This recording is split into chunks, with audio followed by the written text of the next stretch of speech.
I always say if you're not falling down often, you're just coasting. Life is something that you can't pause and do a redo. The end will come eventually. I'm going to say what I want. I'm still going to be kind. I'm still going to be a person that I think is respectable, but still I'm not going to hold back anymore. Well, welcome to the Unstoppable 5%. Today I have this gorgeous lady in the room who has started her life in Canada, has done some Australian time, which I absolutely love, and is now here in Dubai. As you know, every single person that I've certainly met, none of our lives in this straight path. And this lady has reinvented herself maybe more times than me. Incredible journey, extremely interesting. We met just a few weeks ago actually at a networking event, and if you haven't tried a networking event, you absolutely should. We had about 4 minutes to chat. But do you think I got a word in? And you know I can talk for days. But at this particular event, not so much time to chat. So I have Dr. Katherine Iscoe here with me today, and I'm excited to talk to you. So thank you for coming. I wanted to dive straight in and ask you, who are you and what is this current version of yourself? I think I'm on life 11 by now. I am a person that finally knows who I am and is not embarrassed or ashamed, just be that person. And while I know that sounds terribly cliche, this overuse of the word authentic, I think I'm just finally the person that I've always wanted to be. And I even have a tattoo on my arm, "To thine own self be true." And this is part of an emotional breakdown that happened a few years ago. But I think especially as high achieving people pleasers, which is what I talk about, women especially that want to achieve but are held back by trying to be everyone's best friend, we morph slowly over time to please and appease this idea that we've created in our head that's going to be the perfect person in the perfect place and do the perfect job and be the perfect partner. So I think after this emotional breakdown a few years ago, I finally realized that life is something that you can't pause and do a redo. The end will come eventually. And I just didn't want to waste any more time. So I was like, this is me. I'm going to say what I want. I'm still going to be kind. I'm still going to be a person that I think is respectable, but still I'm not going to hold back anymore. Well, this version of you that I've met, you are an author. I think 2 times maybe. Three times. Well, yeah. I look forward to hearing about that. And also you're a credible speaker, particularly here in Dubai and Abu Dhabi. But I'd love to learn more about the journey because I don't believe that's what you've always been. So how did you get to, what made you want to be an author? What made you want to be a speaker? And how did you get to here? Accidental, I would say, because when I was young, I wanted to be a chef. So I think I was about 4 years old and I started, Did you bring me some goodies today? I didn't. I know, and you're hungry too right now, which I felt that the people pleaser inside me is mortified. You know, I have to feed you. So 4 years old, I was watching cooking shows instead of cartoons. When I was 6 years old, you know, the Betty Crocker Kate mix. And then my family moved to France when we were 8, the southern France in Marseille. And of course, you're surrounded by everything is about food and food and food. And then my parents got divorced. And this isn't a blame or anything like that. It's just, it was a situation that I think made me sort of recoil inside and started to question things. And obviously I didn't find this out until many years later in therapy, but things sort of got shook up a little bit. How old were you? I was 8 years old, and then we moved back to Canada. And this is when I remember starting to almost need attention, the kind of feeling of, if you like me, I like me. But if you don't like me, there's a big question mark. So this reliance on external validation, wanting to be in the cool group, wanting to be everyone's best friend, changing who I was to fit in, even though I felt like I stuck out as soon as I fit in. I felt like my mind was always going, something doesn't feel right here. And this sort of just kept on going and going. I got involved with the wrong crowd and the wrong substances, you can say, and I got caught stealing. And then I ended up in Italy. Again, I won't go into all the details, but the point being is, like you were saying, most of us don't live these linear lives. I ended up coming back from Italy and started to work in a restaurant business and became a pastry chef at 18. I always wanted to open a restaurant, so I did. Oh, cool. Ended up going bankrupt at 23 for $250,000, which put me into school. My parents were both academics. They said, why don't you give university a try? Got stuck there for 10 years. And I ended up getting a scholarship to be in a lab that studied implantable biotechnology. And this is all, I felt, those ping pong machines where you're just bing, bing, bing. That's kind of how I felt. But I was just sort of following where I thought people thought I should go. It's kind of like that saying, I'm not who I think I am. I'm not who you think I am. I am who I think that you think I am, meaning that you're constantly just sort of being a puppet. So I got into biotechnology and study implantable technology for patients with type 1 diabetes for my master's and my doctorate, which put me to Australia. And it's interesting, it took me many years to figure out, even though I was interested in that subject, I had no passion for it whatsoever. But it was a wonderful mask, especially at networking events, because people would ask me, oh, what are you studying? And this is when I could, puff up with pride and say, well, I'm studying biotechnology, and using all these big and fancy words. Like I was that person at the networking event. You were just like, well, get me away. And after that, I started my own business and I started a technology company with my partner. And the reason why I say this is just like, it was almost like I was grasping at things because I just felt lost. It's kind of like when you're in the middle of the ocean and you have no oars and you're just like letting the sea push you whichever way it wants, never realizing, hey, you can jump out of the boat. It might be scary, but you can swim wherever you damn please. And again, I took that emotional breakdown to sort of find where I am now, which is telling stories on stage that I think are really relevant to my audience and relatable. The kind of stories that I guess tap into what we think about, but we're too scared to say out loud. Those moments of, I should have spoken up, but I didn't. And why didn't I? My binge eating disorder, that was something that I was ashamed of for many years. Feeling like you're lost, feeling like you're the only person in the room that doesn't belong. All the kind of stories that I really, really hope that will just make people feel a little less alone. Let's go back a little bit though, because you mentioned that you were craving attention, and that kind of came at a time when your parents split. What were you craving attention for, do you think? I think I still am an attention seeker. And it's funny, I was listening to a podcast with Kevin Hart the other day, and he said the same thing. So I don't think it's a bad thing. I think I love to be that person in the room that entertains and makes people smile. Even when I was a kid at Christmas, everyone would be done opening their presents and I would be like 3, 4 years old, and I would get my brother to put on a song and I would come in and do a performance, with ribbons and so forth. And I would always end with a dying swan and everyone would clap. And so I always loved to perform in that sense. But I think I didn't feel special.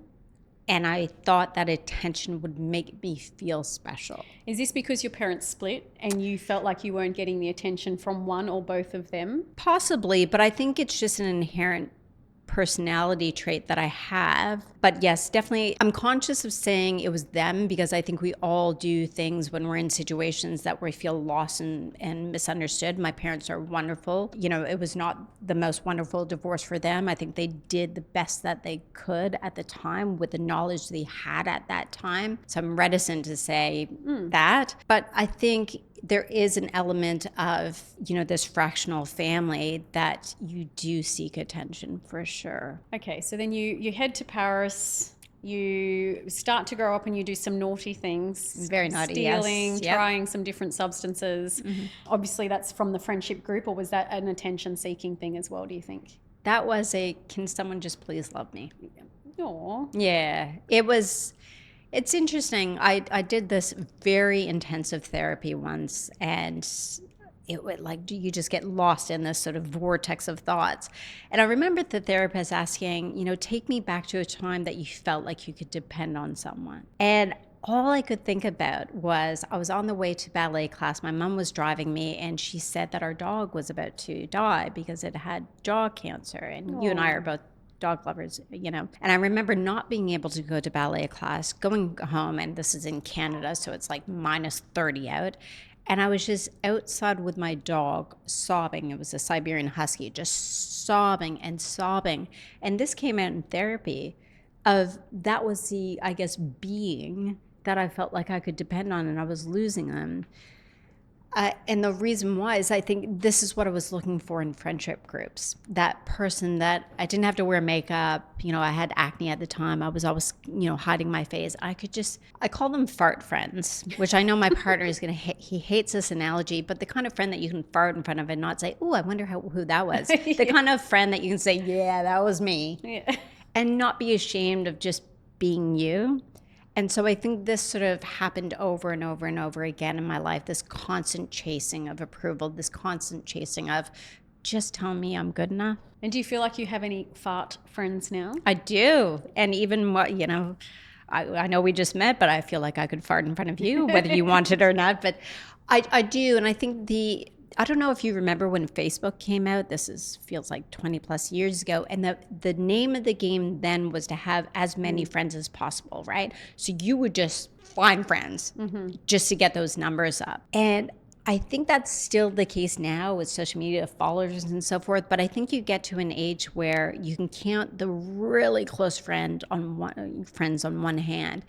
And I know it could be 3:00 in the morning.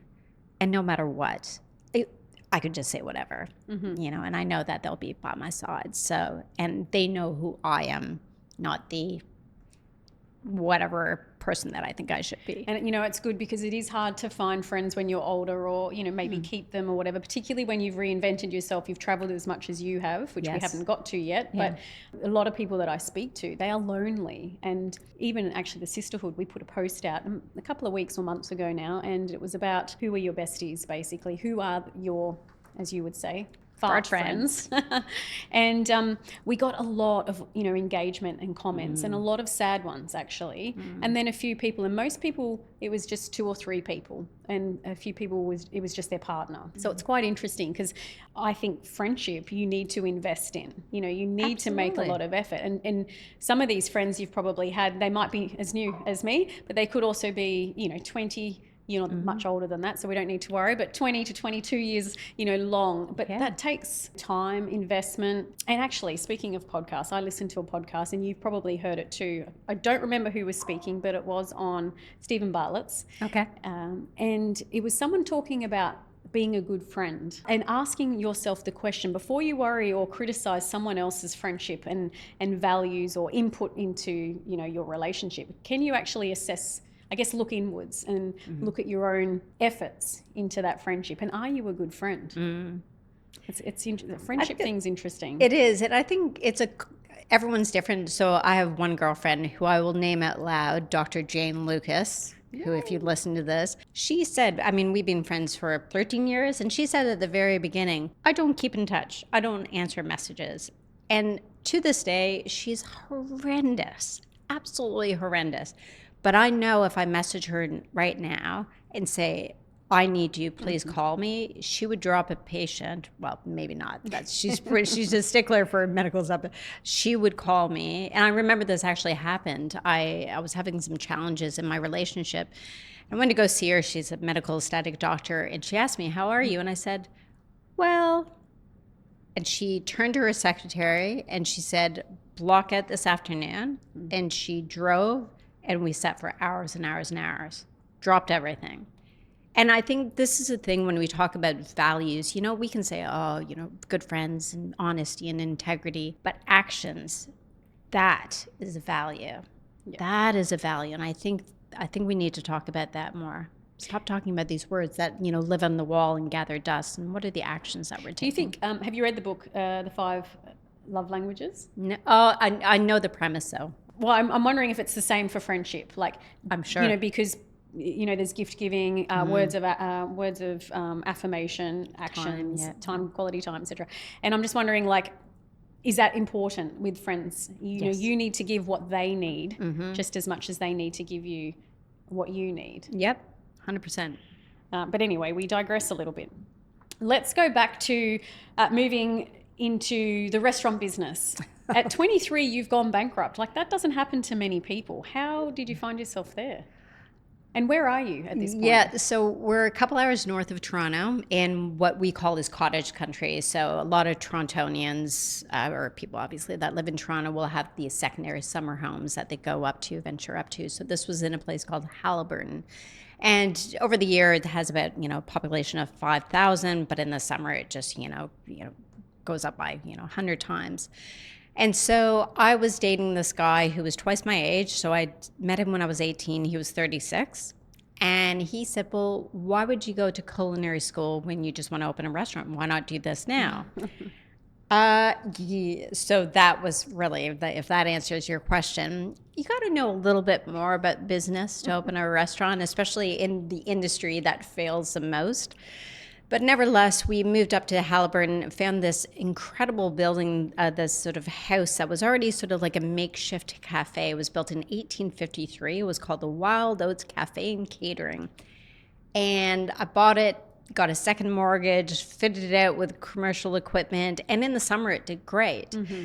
But the difficulty, we have to remember, this is when I was 19, so this is almost 30 years ago. No social media, no YouTube, no way to learn. I mean, this is when people were still learning with mail order encyclopedias. Mm-hmm. You don't learn any other way than just trying. That's how you learn. So things like tax and having to submit tax and profit margins and this and that, you don't know about that. You simply don't. And so it was for that reason and a few other various reasons that I had to go bankrupt. But I'm people say, do you have a regret in life? And you're meant to say no, because all the decisions got me to where I am now. And I'm like, yeah, it's a little bit of BS, because I do regret not staying in that industry. The cooking and the culinary arts is just the most precious thing ever. I could lose hours. And a lot of people say, oh, do you regret opening the business? And no, that part I don't, because at least, as you Aussies say, I gave it a go. Mm-hmm. I gave it a go, and I learned a lot through that experience. And I think this is something that I would love for people to do more now. And especially, the mindset that I speak to is, don't wait until you have everything right to make that decision. Just do it. And if it isn't right, you will make it right. Mm-hmm. And at the end of the day, it's just money.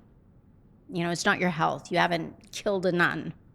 You haven't done anything morally bankrupt in that way.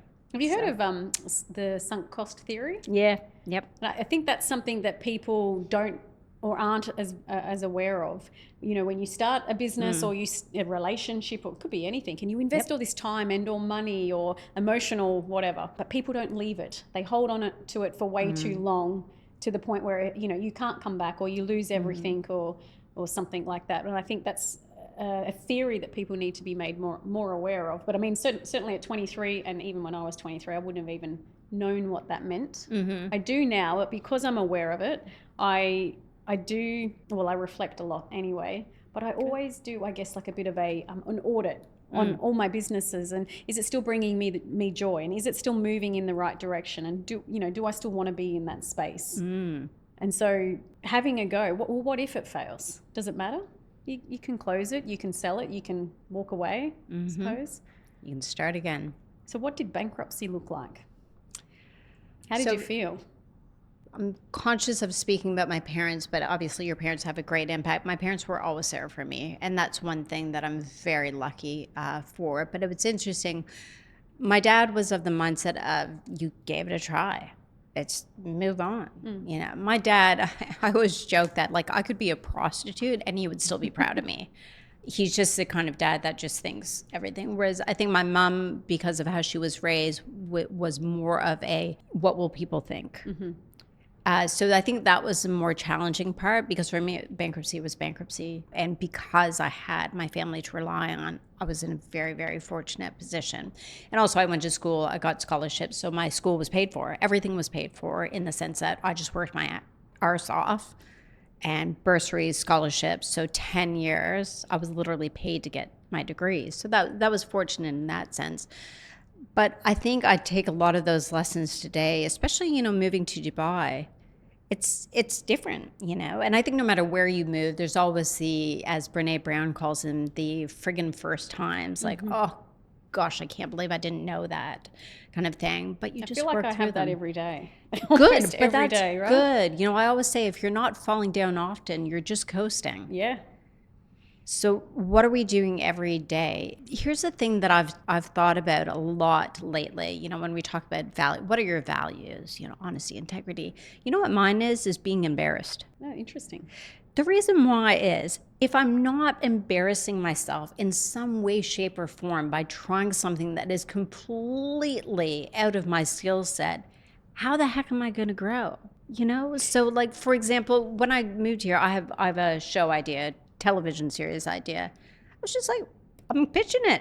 And my first pitch that was online, I hung up the phone. I was like, dear God, I'm not going to be saying that again. I learned more in that 15 minutes, even though I was highly embarrassed at the end. We're still in communication. It's not like they blocked me from the internet.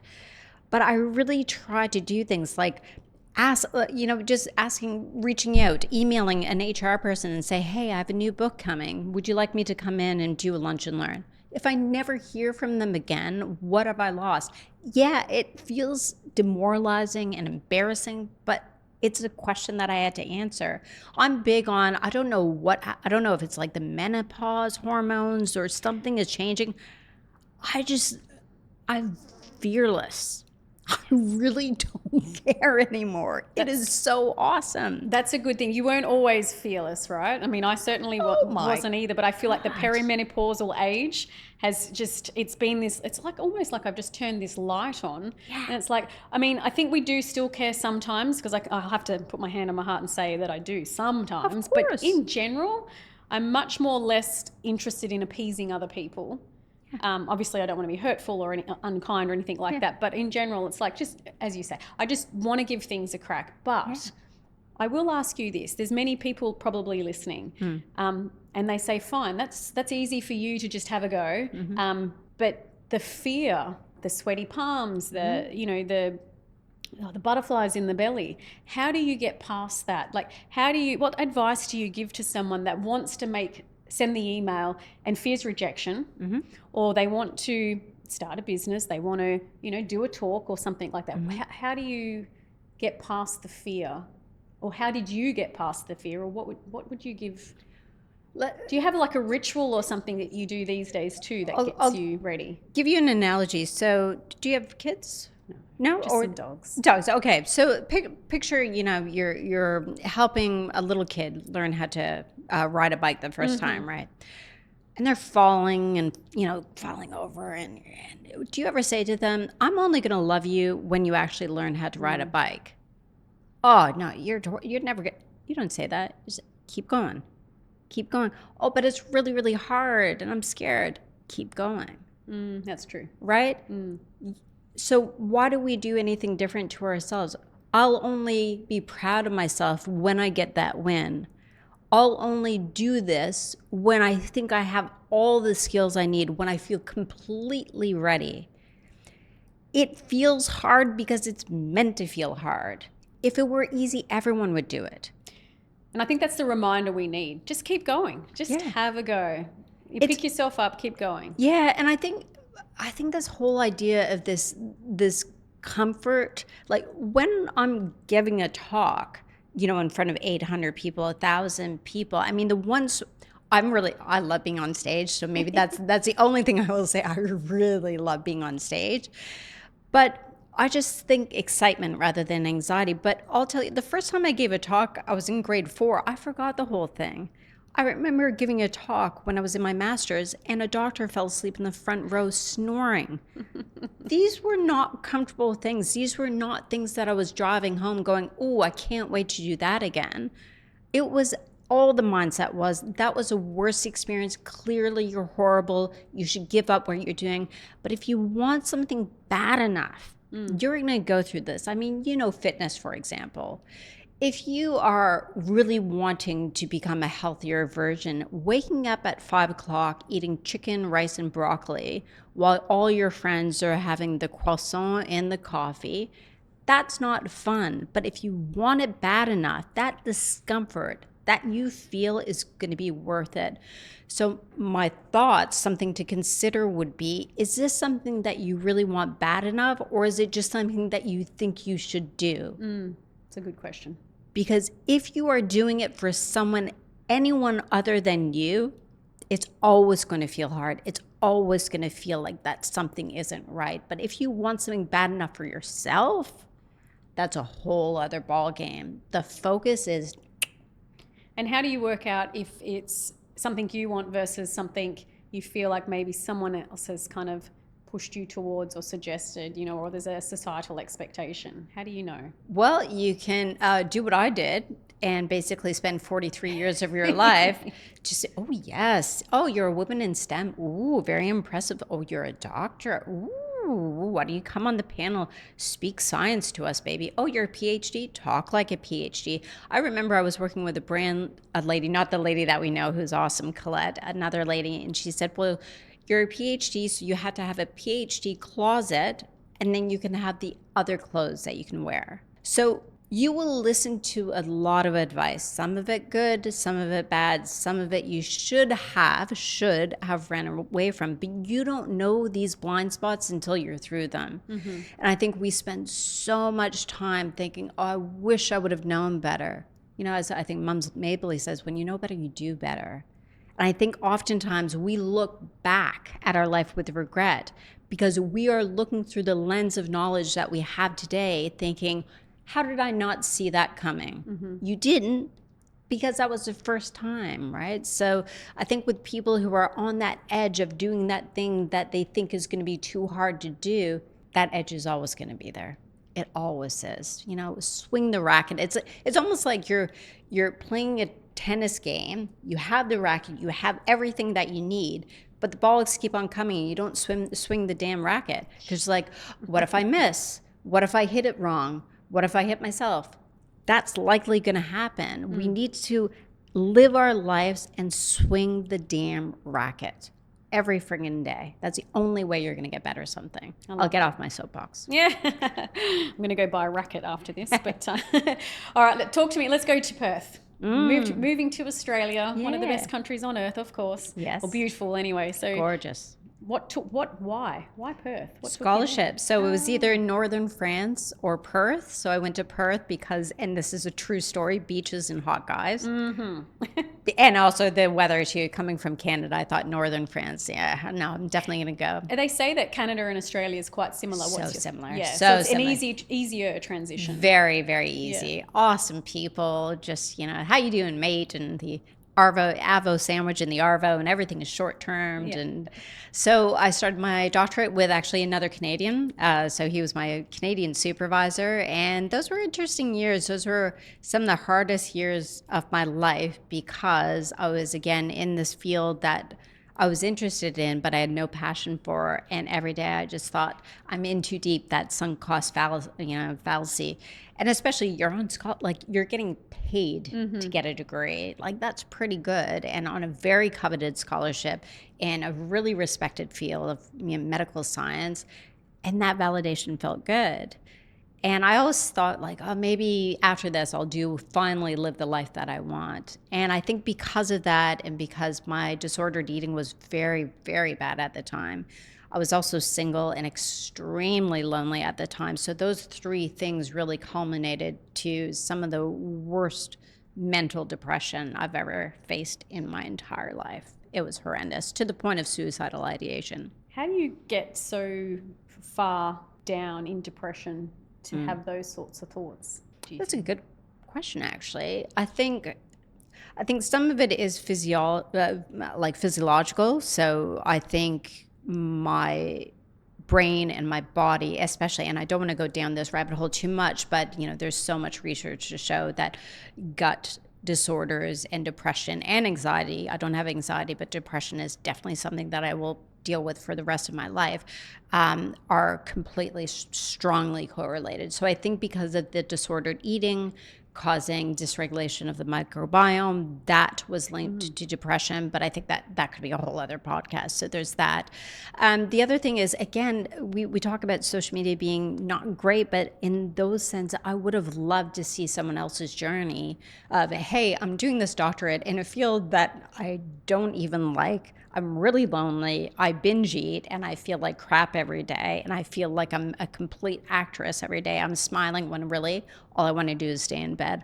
If I would have seen that, God, what a relief that would have been. Was binge eating a conscious decision? Did you sit there and say, I want to do this, or is it something you fell into? And then how did you get out of it? So I started when I was 12 years old with anorexia. Mm-hmm. So anorexia is just when you try not to eat as you eat as little as possible. That was very difficult for me because I loved food and I loved cooking. That's the irony of what I was facing. But in my high school, the trend was to eat so little that you fainted. So that was a goal. And then because of that, I could not eat. So that turned into bulimia. And then bulimia, I wasn't able to extract, you could say, the food. I was always really bad at that. So then that turned into binge eating. Binge eating is, just for those in the audience, it's not just eating too much at Thanksgiving.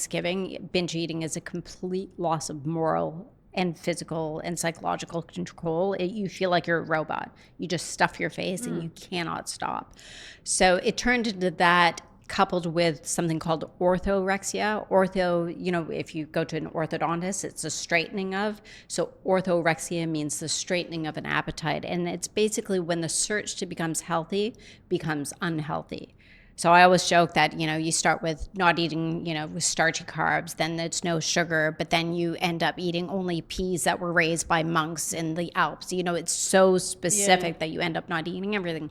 So that became really hard because I would restrict everything. And then at the night I would say, who cares? What the hell effect? Actually, it's literally called what the hell effect. Mm-hmm. There was a study done in 1978 and they called it the what the hell effect, which is no one will ever know. Eat it, you'll fix the damage tomorrow. And that's what started that binge eating cycle. It was horrendous. Binge eating is, for anyone going through it, I absolutely feel for them. It is an absolute prison. Absolute prison. There's a lot of, statistics say, and I haven't done the research, but there are a lot of people that do have disorders of sorts. How did you get out of it? Like talking about it. Yeah, talking about it was a big thing. Yeah, talking about it in the sense of, I think Brene talks about this a lot, shame and secrecy. If you put it into a petri dish, it sort of explodes. And I remember the first time I talked to a friend about this was during my master's. And the short story is, I said to her, I binge eat when I'm stressed. And I thought in my mind, I was creating this disaster where she was never going to be friends with me again. She was going to make fun of me. And she said, oh my God, I do that too. And that was really the start of understanding I wasn't the only one. But it was actually through a therapist. And I remember him saying, one day life will get easier. One day you're going to be able to eat a piece of cheesecake and not feel this overwhelming guilt that's going to turn you into a binge. And I remember looking to him, I'm like, that will never happen. I don't know what you're smoking, but I will always deal with this. And I wish I could say there was like a light bulb moment and I never binged again or anything like that. It's unfortunately, most of us are not going to live in a Hollywood movie. We're not going to have that light bulb moment. It was just through trial and error until I actually found a book that was actually meant for drug addiction. And it's basically the urge voice. When you start understanding these little tricks that your mind play on you to try to get you to binge. And again, this could be a whole podcast in itself. But we do it all the time. Oh, just watch one more episode of Bridgerton. It's that kind of voice. Like if you don't binge eat, you can refer it, or just have one more cookie, or, it's always that voice that says there's going to be time tomorrow, or no one will ever know. And once I started listening to that voice and also understanding the physiology behind binge eating, basically what I'm saying is knowledge is what helped solve the problem. Knowledge. Okay, so that wasn't your entire experience in Perth, I imagine, because you were there for quite some time. Yes, I was there for 17 years instead of 3. Wow, that's a long time. Yeah, a long time. Long time and a good time.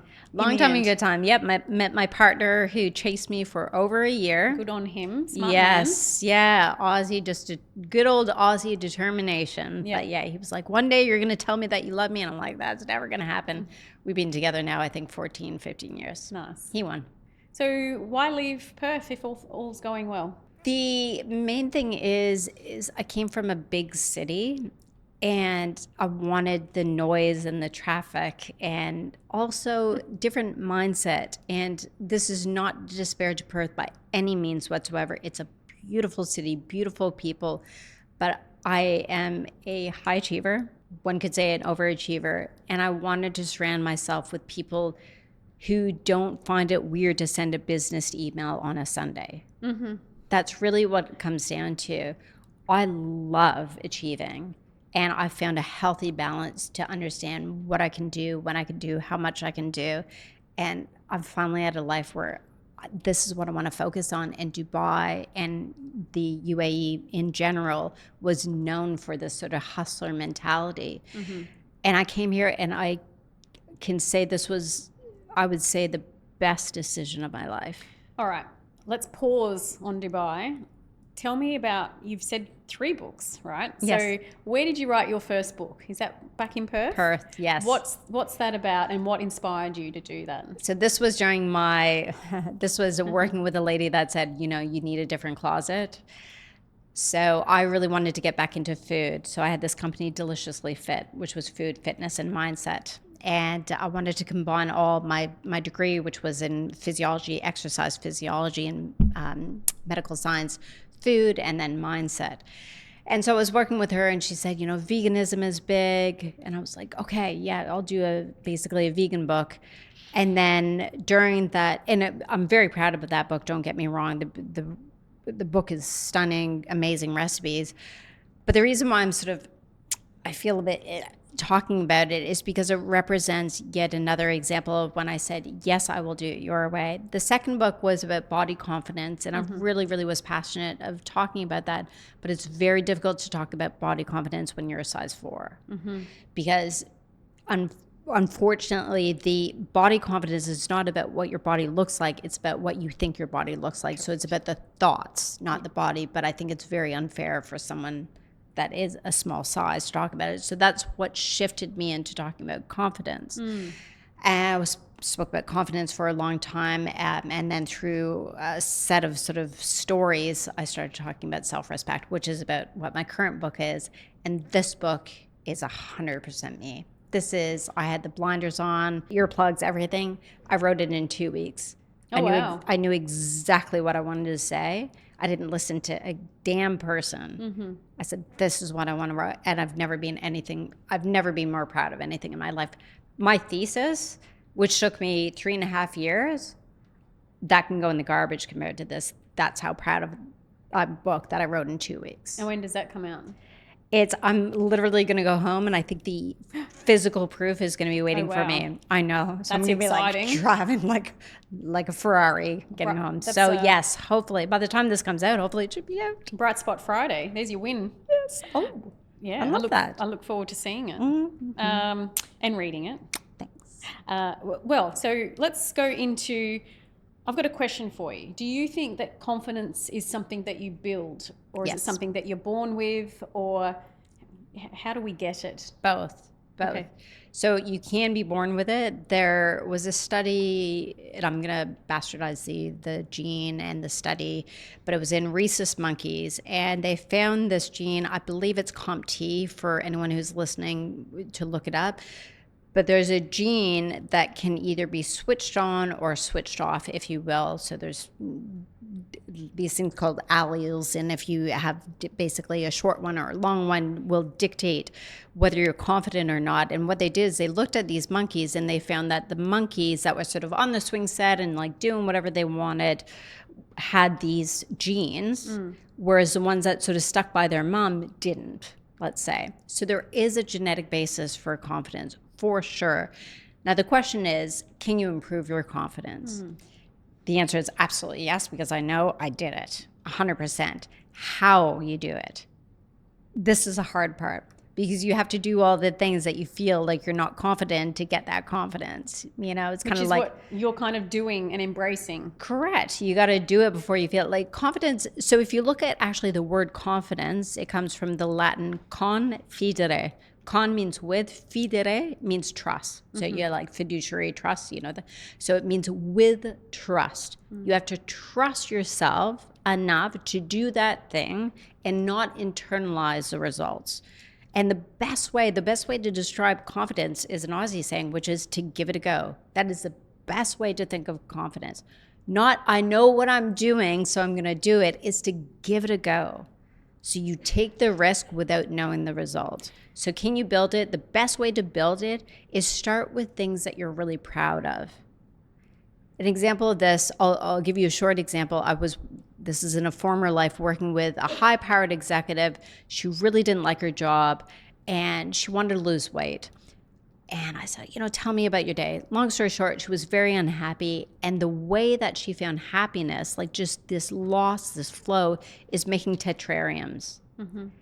And by doing this, coming home, and I'm obviously skipping over the story, but the main thing is that she got so much confidence just doing what she loved. That started building her confidence. She ended up quitting her job, building a business, and the business went great, by the way. But it was just that little bricklaying of competence, confidence, competence, confidence. That's what you're doing to build the confidence. What do you think is your belief that kept you stuck for so long? I'm not special enough. Very easy to answer that question. And who changed that mind thought for you? Absolutely. I mean, my dad had a lot to do with it. My dad is, like the Star Wars movie, like he's my Yoda. Mm-hmm. He never gave me advice, though. He's never once given me advice. He always says, have you considered? Mm-hmm. So many have you considered moments. And, he's led by example. I'll give you an example. I remember I was in the lab and my boyfriend at the time broke up with me, and I was like, oh, my life is over, this and that. And I remember in the lab calling my dad. I'm like, Dad, make it better. And he says, I can't. It's like, the only thing that's going to help you is time. Time is going to give you all the answers. And that's just an example of, how do you figure out that you don't need someone else to tell you that you're special? It's time. Sometimes we just can't speed up the answers that we need. Sometimes the answers will only come to us when we're ready to receive them, as cliche as that sounds. But that's it. That's why I don't sort of force, like if I'm in a yucky sort of mood, I'm just like, I haven't figured it out yet. Mm-hmm. It's going to come. And you're quite close with your dad. So what's the best advice or the best, shared moment that you have with him that's impacted your life? Oh, God, I'm probably going to cry. Every time I talk about my dad, I cry. But I remember this during this emotional breakdown that I went through about 2022, 2023. Flew home to my home of Canada, sat with my dad, and I remember some of the things that he said to me over the year. And I said, Dad, like, you never really said that you're proud of me. You always said that you're happy for me, and said, why is that? And he said, Squigs. He calls me Squiggles. He said, happiness is something that I can feel for you, but pride is something that you need to cultivate on your own. That's your responsibility. And that was really the inflection point of a lot of change in my life, that I started asking the question, like, okay, confidence is what gets you in the room, but what helps you stand tall when everything goes the wrong way? And that's sort of what led me into self-respect, this idea of, we focus so much on happiness. Mm-hmm. Focus on when we get the money, we'll be happy. When we see the number on the scale, we'll be happy. But what about asking the question, can we lay our head down on the pillow and say, I'm actually really proud of the decisions that I made today? And he didn't give me that advice. He nudged me into discovering that for myself. He could have told me that, no question. But that's, when we talk about leadership, I think sometimes we forget about the power of silent leadership, the nudges, the tough love, the have you considered. And that was something that I will never, ever be able to thank my dad enough for, ever. He's just wonderful. Is that linked to something on your arm? Tattoo, yes, to thine own self be true. So he told me this this line. It's from Hamlet, from Shakespeare. To thine own self be true, and it follows the night by day.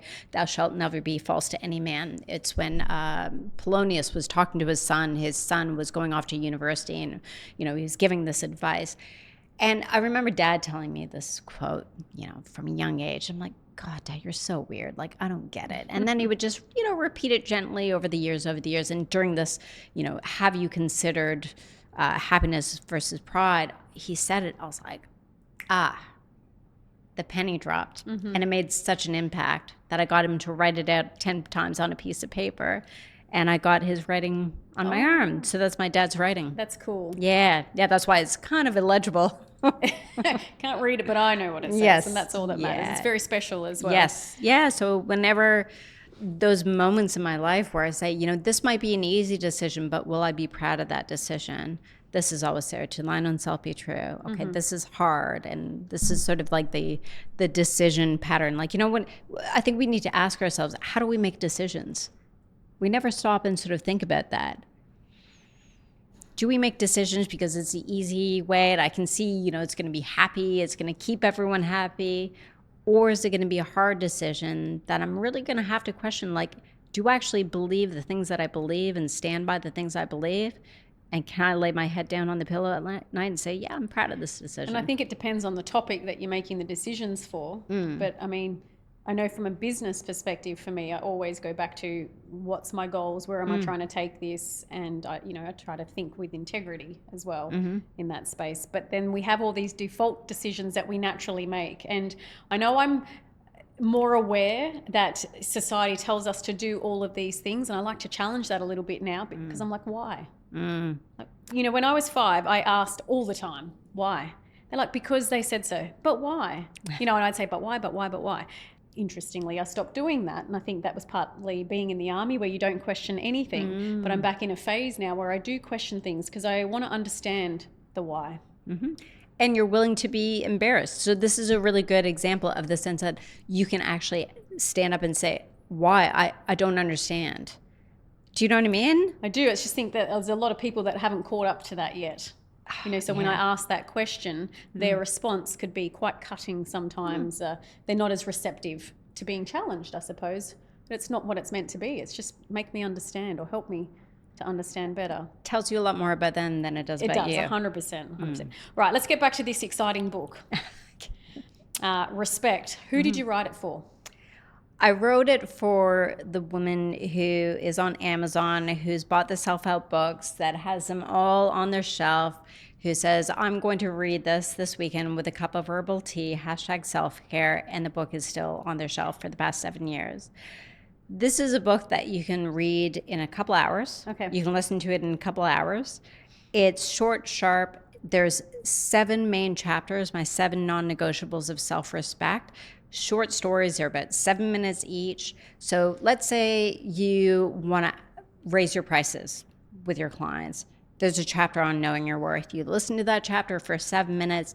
That's going to give you the nudge, aka kick in the ass, that you need to reframe your mindset and do that hard thing that you need to do. Is it just for business owners? No, gosh, no, not at all. There's everything from life stories to my binge eating to failed relationships to stage 5 clinger to everything. I would say if you're here in life and you see that you want to be here, but it's never the right time to do that hard thing to get you there, then this book is for you.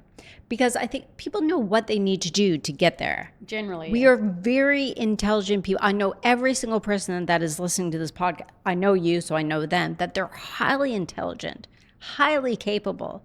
So the question isn't what they need to do, it's why they're not doing it. And that is why this book is filled with open-ended questions, because I'm not going to sit here on my throne and say, I know exactly what you need to do. And I don't know that. You know it. The operative word of self-respect is self. Self. So this book is asking the hard, open-ended questions that I call, the shower conversations that you need to have with yourself to understand what is blocking you from getting that thing that you know you deserve. You know you deserve it. You got to do it. I have a random question for you because you just mentioned the word shower. Do I need to? Extremely random. Where do you have the best thoughts and ideas or those aha moments? What are you doing generally when that happens? Shower or walking my dogs. Yeah, I remember you did a post recently on the dog thing because for me it's always the shower. Yes. Which is really interesting. Why is that, do you think? I think shower, walking, anything where you have movement going laterally on the side of your eyes and continuous. I can't remember the study, but it does act some kind of flow state in your brain. I could probably find the study. Yeah, and that's why they have therapy, rapid eye movements. So the gentleman who developed it was walking through a forest, and it was the rapid eye movements that actually developed that therapy. So this movement. See, I knew you'd know something about it. It's very interesting. Random fact. So maybe most people are saying, but I'd be interested to see if anyone's got any other places where they get their aha moments. Okay. What is the version of a Dr. K that we're going to see in 12 months? from now? So I've been told that next year is the year of the horse. Oh, I know. And I'm a horse. I'm a horse. What year were you born I in? can't say that on this podcast. Oh, I'm 78. I'm 78. What month? Oh my God, twinning. Twinning. What month are you in? March. I'm June 18th. Okay, so this is a Look at horse us. year. I was told that the other day, and I know that every year we say, oh, this is going to be my year, but I think, and I don't want to put all my eggs into the Dubai basket, but I've never ever felt so supported in my life than here. Like, you're a perfect example of this. We met very briefly, and you've already shared me with some beautiful people in your group, and you didn't really know me, like really a lot, and you've already opened your doors to me. This is just an example of the kind of welcome that I've received here multiple times.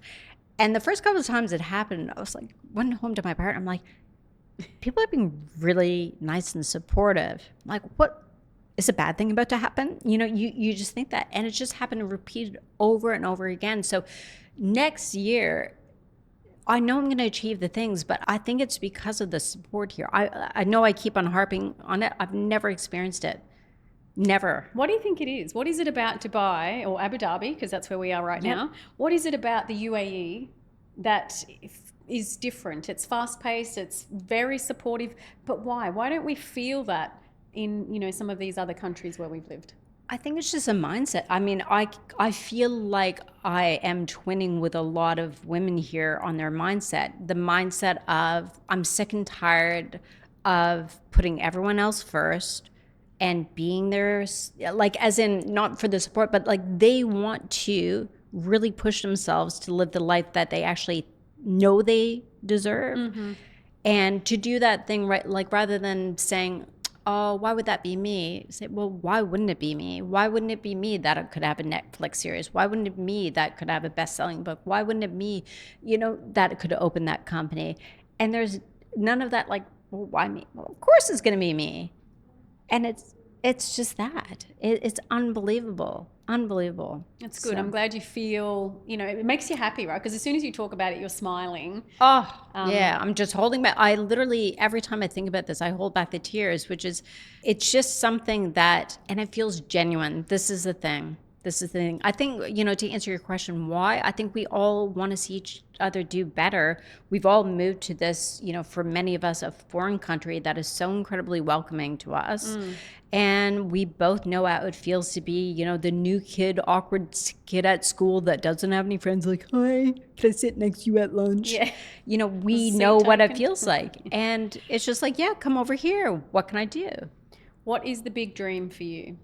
The big dream. Yeah. I have a few bucket list things. I mean, one of them is to play a therapist in a Hollywood movie. Oh, wow. So, like, literally in a chair like this, preferably off of opposite. We could of start Chris now. Hemsworth. You can give me a therapy session. Perfect, let's do. And God. That's definitely on my bucket list. I would love to give a talk in front of 5,000 people. That's my goal for sure, just to feel that vibe. Do you have a specific event? I have an event that I would love to speak at, which is actually in Abu Dhabi, the Forbes International Women's Day. Ooh. That is my absolute dream, my vision, mental vision board. It's now out there too. It's out there, yeah. It's absolutely out there. And then the other thing is to get my Netflix series off the ground. And what is that? It's called In Her Shoes. Shoes, Stories, and Sensational Women. So I take women shoe shopping and we understand the struggles underneath their success. Why shoes? I'm just obsessed with them. I mean, check them out. I just love them. I just love them. They're so painful, but I love them. I think it's interesting that shoes, I'll give you an example. So when I was deep into my binge eating disorder in Toronto, I remember saying one of my methods was just do something that distracts me, gives me the same high that binge eating does, because binge eating does give you a type of high. So I thought, I'm just going to go shopping. I'll just buy a couple of things. And I remember when you're binge eating, you don't feel good about your body. You feel like, bleh, right? But I remember going shopping and I bought so many pairs of shoes because shoes always fit. No matter how you're feeling about your body, there's something that you put on a pair of shoes And you just feel like you can take on the world. They elevate my mood straight away, They actually. do. And I actually feel more confident or prettier or probably taller is probably what I'm feeling. Yep. Well, it changes your lumbar spine as well. So Interesting. they did a study actually in Australia at Monash University, and basically it came down to the lumbar spine that makes a woman more appealing because of the lumbar curve. All right, look at us both sit up. Yeah, Am I appealing now? Yes. All right. Dr. K, I have, at the end of the segment, I do like a rapid fire 10 questions. Let's do it. And we're going to go fast and furious. Don't overthink this. Some of them I'm going to start easy for you, I feel. Let's do All it. right. Heels or flats? Heels. Dog you rescue tomorrow if you could? Any. A quote you live by? To thine own self be true. A habit that changed your life? Prioritizing sleep. Most underrated trait in a woman? Sassiness. Wow. Most overrated trait in a woman? Kindness. One thing you wish every young woman knew? You're special. Yay. A book every woman should read, but not yours? Man's Search for Meaning by Viktor Frankl. A place in the world that healed you? Rome, Italy. I love Rome. And one word that describes the woman you're becoming? Win. Winner, winner. Chicken dinner. That was a really good chat with you today. We've learned so much, craving attention, to finding confidence, to overcoming a lot of self-sabotage, to moving, countries quite a few times, reinventing yourself, writing 3 books, all of which I think are going to be brilliant. And I look forward to reading them when they come out. And hopefully we hear some good news today. Just as we close up here, what's one thing, you talk about respect and you're always helping people kind of stop and think for a hot minute. What's one thing you would say to people to, maybe ask themselves to move forward? Relook at the way that you look at taking risk. Risk is when you send the email, not when they respond. Risk is when you pitch that idea, even though you don't feel 100% certain, not when that idea takes off. The risk is in the doing, not the planning and thinking. So take action. Well, as you can see, Dr. K's journey is proof that you can reinvent yourself. You can come back from anything at any age, at any time. So just have a go. And thank you for joining us today. I look forward to speaking to you in the next episode. Boom. Boom, chakalaka. Boom. We did. We done. Ta-da.